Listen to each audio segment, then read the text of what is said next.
Okay, good afternoon po sa ating lahat. Ito pong pag-uusapan natin ay common, hindi madalas na pag-uusapan. Pero hindi ko po maalala kung nakagawa na ako ng vlog na patungkol dito. Siguro hindi buo pero pahapew lang na isisingit. Okay, ito po tungkol sa tinanong na po ako nito eh.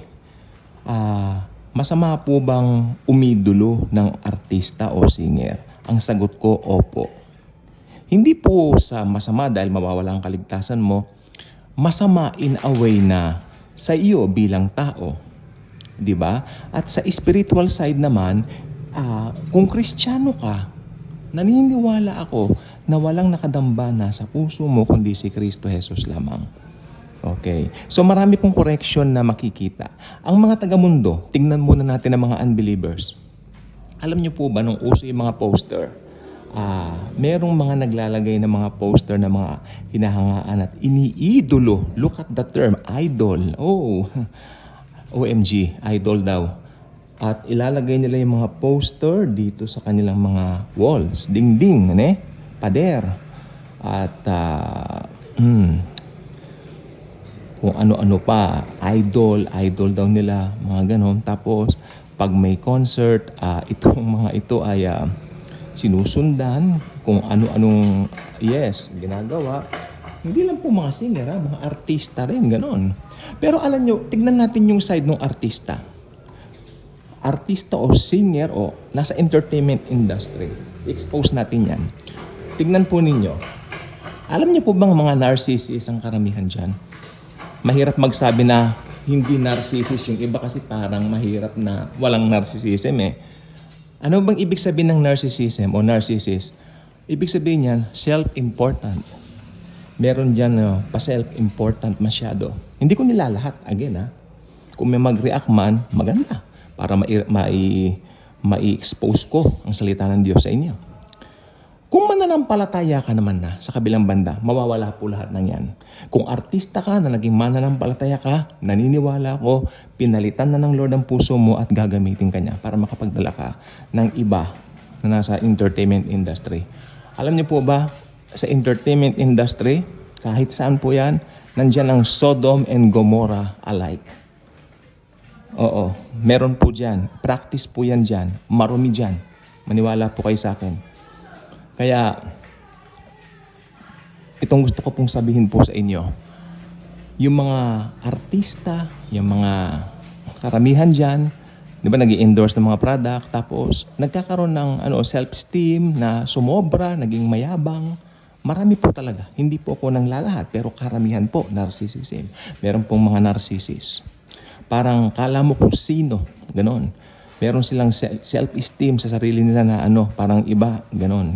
Hindi po maganda. At saka tumitingin sa itsura yung mga taong humahanga sa mga ganyan. Tumitingin sa itsura. Amen? Ang itsura naman po ay hindi pang habang buhay yan. Malamang ngayon, ganyan ka, pero maya-maya, ang role mo, nanay, tatay, hindi ba ganyan po dyan sa showbiz? Yan po ang sinasabi ko. Kaya, if you are a wise person,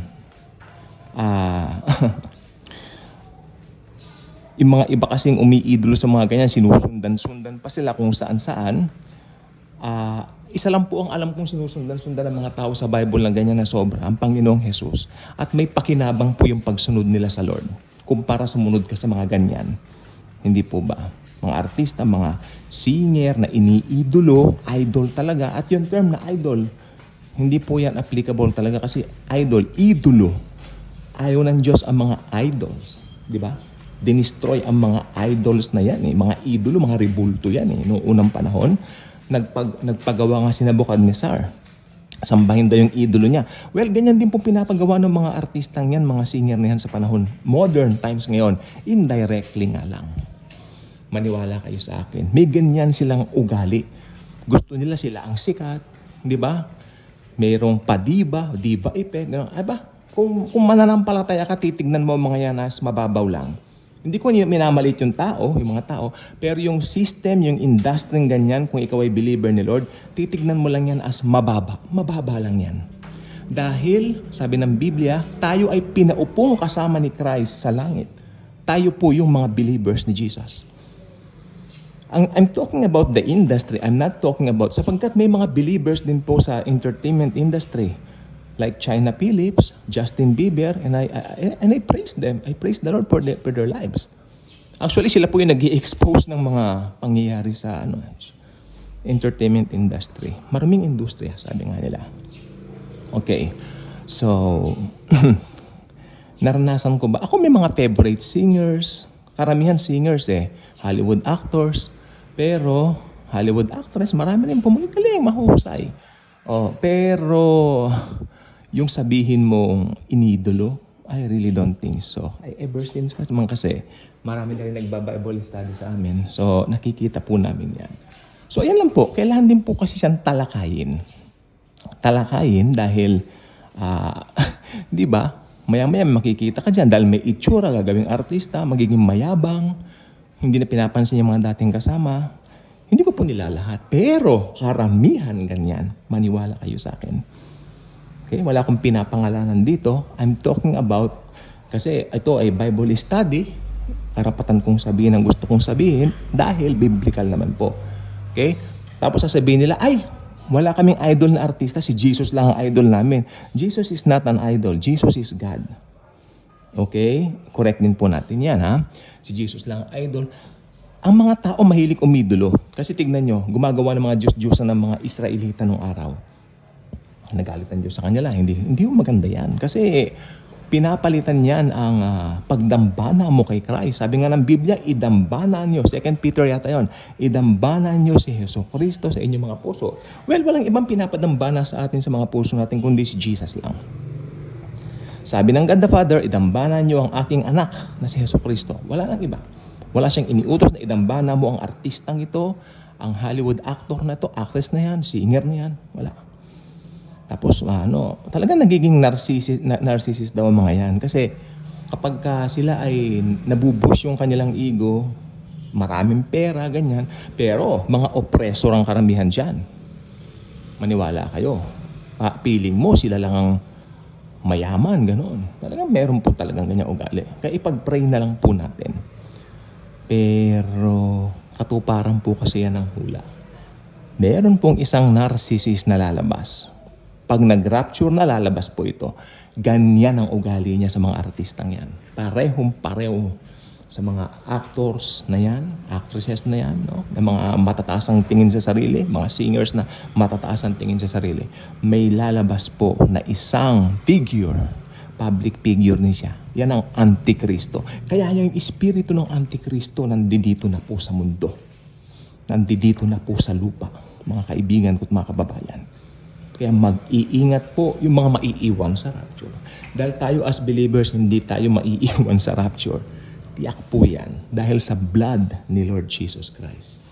Wala na pong iba. Amen?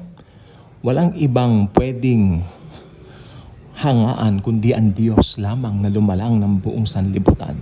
Hangaan mo ang mga artistang yan. Anong pakinabang ang makukuha mo? Wala. Wala. Wala. Pero hangaan mo ang pangkapangyarihan Diyos sa lahat. Anong pakinabang ang makukuha mo?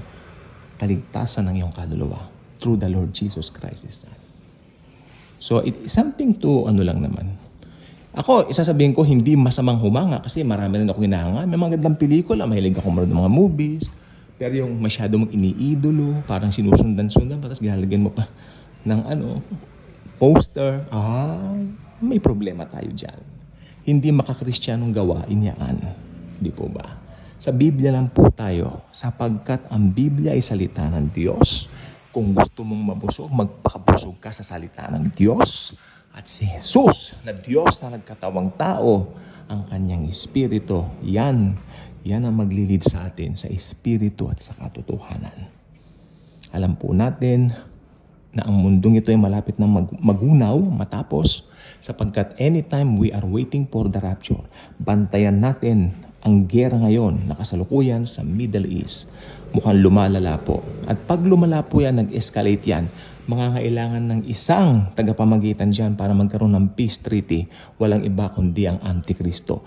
Lalabas na ang Antikristo. Alam niyo kung bakit siya lalabas? Dahil anytime rapture na, tayo mga believers ay papasalangit na makakasama natin si Jesus forever. Bye-bye.